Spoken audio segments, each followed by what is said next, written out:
up, you guys? So I just finished working the craziest 2.5-week job that I have ever worked in my life. And yes, I know I said I was going to be working there for a month, but once you listen to the craziestness of this job, you'll understand why 2.5 weeks felt like 2.5 months. So I'm just gonna start exactly at the beginning of me arriving in Bratislava, Slovakia to start working at a party hostel. So in case you were curious, I found this party hostel on Workaway, and when I saw this listing, I was like, that's the most random thing that I could possibly do. Go all the way to Slovakia and work at a party hostel. So I'm gonna do that. So I get there and I walk up these 2 flights of marble stairs up to the hostel, and I go through this gate with a code to get inside, and I'm like, okay, cool, so it's safe. I go up to reception and I'm greeted by this really enthusiastic manager who's so happy that I'm there, and I'm just like, oh, the vibes here are great. There's art all over the walls, just like there's basically a party going on in the lobby, and I'm like, cool, this sounds awesome. He told me to just drop my bags there and starts giving me a tour. And you know, it's like your basic hostel with facilities. You got your kitchen, you got a common area. There wasn't really a work place where like I was a little bit bummed about that because I work a remote job and I have a lot of work to do on my laptop where I also need internet. So I was kind of like, I don't know where I'm gonna do this, we're gonna figure it out. And then we walked up to the 3rd floor. This 3rd floor is a little bit of the reason that I had to leave early. It was like a big room with little rooms within it, and you're allowed to smoke cigarettes anywhere on that floor. And I was like, can't really hang with cigarettes that well, especially in a closed environment. But this room up there was like couches to chill on and smoke cigarettes, and then there was a beer pong room, and then there was a foosball room, and there's rules written on the walls of like what you would have to do if you challenge somebody in these. And that was when my manager explained to me what a nudie run was, and I was just like, what? So basically, if you lost at either foosball or beer pong, 12-0 or 10-0 if it's foosball, you would have to go to the back hallway of this area. I don't have any pictures of the top floor because I wasn't supposed to take any, so I can't really give you a visual. But there was like this closet that they called Narnia, and then you'd have to go back there, close the door, take off all your clothes, run to the bar area and either touch the bar top or take a shot, and then run back. And I was like, wow, does that happen often? He's like, definitely a few times a night. And I'm like, okay. And then there was like some hangout rooms up there, but it's a party environment, so they're not really like, come and do your remote job up here. It's more like, oh, you're in this room, well, let's play a drinking game. And of course there was a bar up there for the night festivities. It wasn't open all day, but it was open past like 8 p.m. And then I was taken to my room. And this part also made me just a tad bit nervous. It was a very small room. I did take a video of this. Very small room with 4 bunk beds, and there was so much stuff in there, and it wasn't even a completely full room. And there wasn't really much fresh air in there, and I was like, okay, I mean, I'm in Slovakia. I had a feeling it wasn't going to be like a glamorous living situation anyway. And I was like, I could probably get used to this. It's just gonna take a minute. The main thing was I knew that was probably where I was going to be working. And then the Wi-Fi didn't reach where I was working. So I was like, every time I had to upload a catalog for my job, I would have to work on the bottom bunk of my bed and then go into the lobby where everyone's drunk and partying around me and upload it. And it was just sketchy to have my laptop around so many drunk people. It was all minor things. Manager, you know, tells me to like get comfortable, settle in, put all my stuff down, and he's like, oh, let's go take a welcome shot. And then basically the rest of the rules that he explained to me were who I can and can't have sex with, and where to do said things and where not to do said things. And I'm just like, so where can I do my laundry? It was funny because I could tell that he's had this conversation so many times, and this is like the conversation that he has with people that he meets within like 10 minutes, and it was just very humorous. Everything just got thrown at me very fast. And then I got all settled in, and I had to like do a little bit of work the first day I got there, but around 7 I was done and I went to my first staff meeting where they explained everything that we do there. And so they had a staff meeting every day talking about who's going to run the daily activities, who's going to run the nightly activities, who's going to cook for everyone, who's going to go food shopping for the staff, how the morning shift and night shifts went. And so I basically got the gist of everything there. And if you've been following me, you saw my first vlog about this hostel last week, where I hosted a daily activity of playing hide and seek in IKEA, which was a blast. It was so random. Like, they host the most random, hilarious, fun activities that, like, I wanted to do every single one on the list. So there's other ones like playing Twister randomly around Bratislava, just like with a bunch of people drunk, because people apparently don't care if you're just openly drinking in Bratislava. There's like drunk movie watching, like they watched Twilight and took a shot every time like Bella stared into Edward's eyes. There was going like drunk thrifting, drunk walking in the forest, that's another one. Going to like abandoned school and an abandoned castle, which unfortunately I never got to go to, which I really wanted to, because that would have been a sick vlog. But it's not to say that I can't go back, because I have an open invitation to go back anytime I want, which is great because everybody there was fantastic and loved me and I loved them. My body just didn't like the smoke. I progressively got sicker every day that I was there, unfortunately. I'm finally getting my voice back. I'm still coughing. I stopped working there like 3 weeks ago, and I was still coughing almost as much as the day that I left, and my body had not been able to heal from it. Whether it was being in this close quarters with all of my coworkers who were also sick, and they said once I got there, they were like, yeah, you're probably gonna get this cough too, and I was like, great, it's not COVID, I tested for that. It wasn't that, it was just a sickness I guess that you get from working at a party hostel, and the cigarettes just didn't really help. So unfortunately that is why I had to leave early.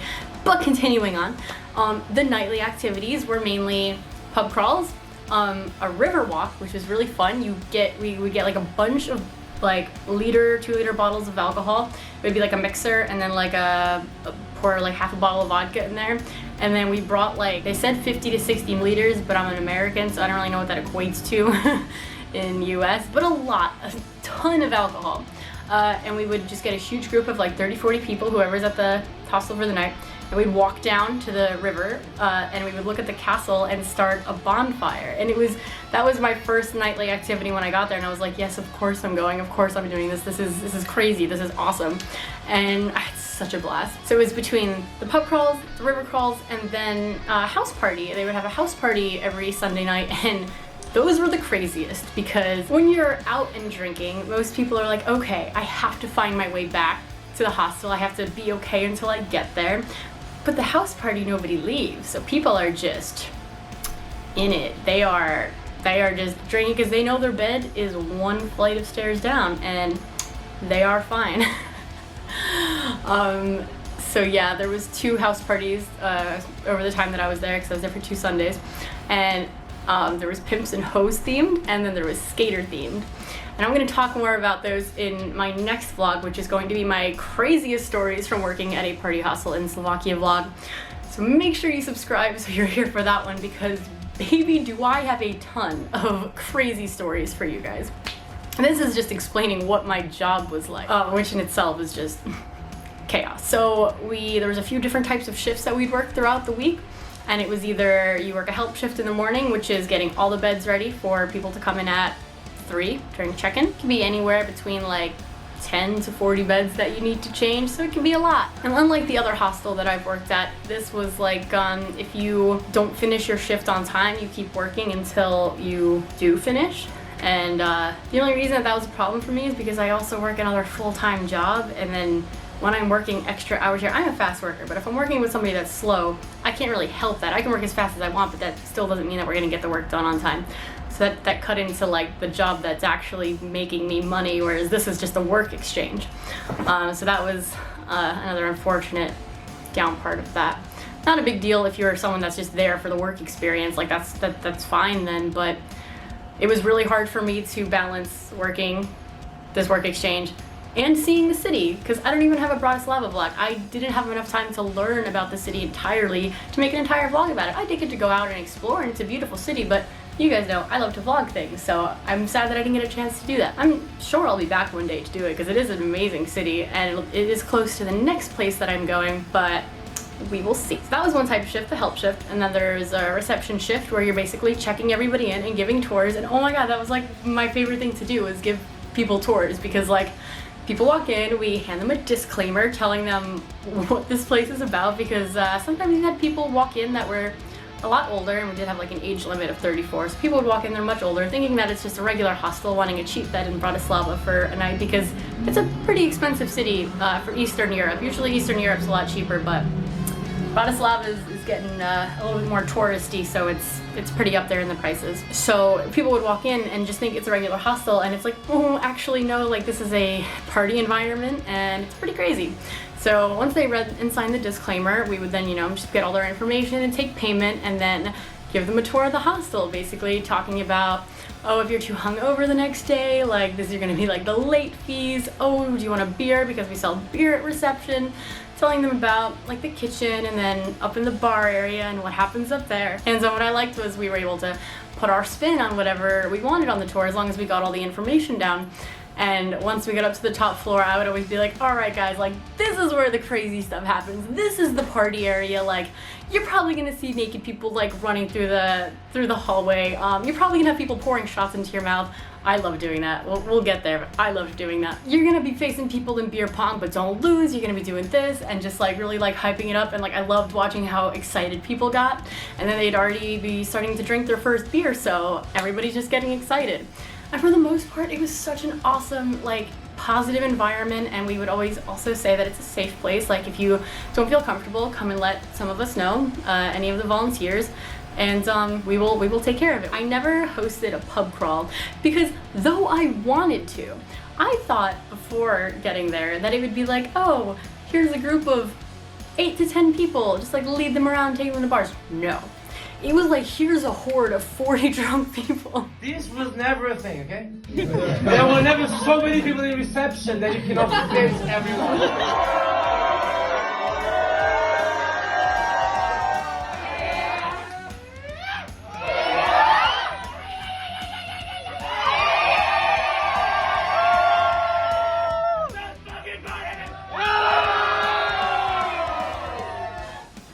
You have to take around the city and like direct them so they're not going into the streets, or because we would have a pre-game for the pub crawl where I did the helping position, which is basically getting everybody hyped up. I'm running into rooms screaming like, who's ready to party? And they gave me like a bottle of alcohol that I would go and like pour into people's mouths. It was so much fun. Like I loved that job. And if people weren't going on the pub crawl or to the river party, I would be like, oh my god, come on, like it's gonna be so much fun, like we're gonna have a blast, like it's my favorite thing to do, because like it was, even as a volunteer, I'd always go to the parties because they were a blast, and we want to have as many people there as possible to have like the best type of environment. So that was just like, honestly, the funnest part. Some of like the most fun I've ever had at a job, because I just got to be my crazy, wild, happy, excited self and get people hyped up when they were maybe not as hyped up from the start. Like if they came there alone and were a little bit anxious, want to party but don't really know how to get involved, I'm like, hey, like, let's take a shot. You want to play some beer pong? You want to play some beer pong? Let's get a game going right now. And like I got to bring people together, and it was so much fun. And then the other shift that I worked was the night shift. And I did talk about this in some of my shorts that I posted here on YouTube.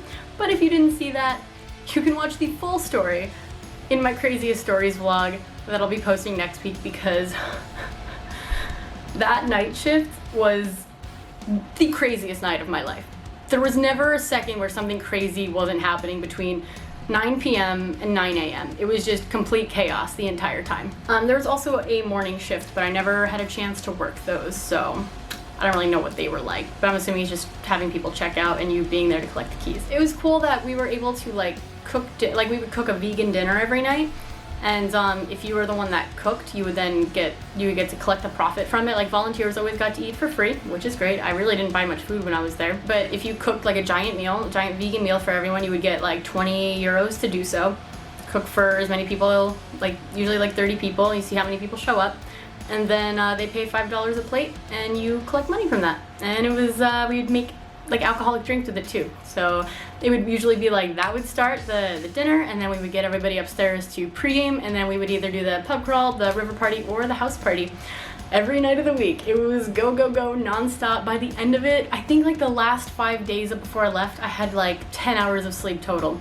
Because if you're out partying or working every day until 3, 4, 5 in the morning, you get back, you're sleeping, and then people are getting up for the morning shift and being loud, or coming in even later and being loud, and it's like, it was impossible to sleep. It was really hard, especially because I really was allergic to something in that room. Every time I would lay down, I just couldn't breathe. I don't know if it was laundry detergent. I don't know if it was the plague that they joked about being in that room. I don't know if it was the lack of airflow. Couldn't tell you. Couldn't literally put my nose on it because I couldn't smell anything in that room.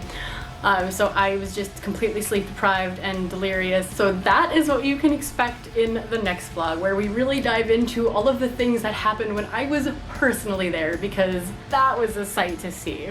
100%.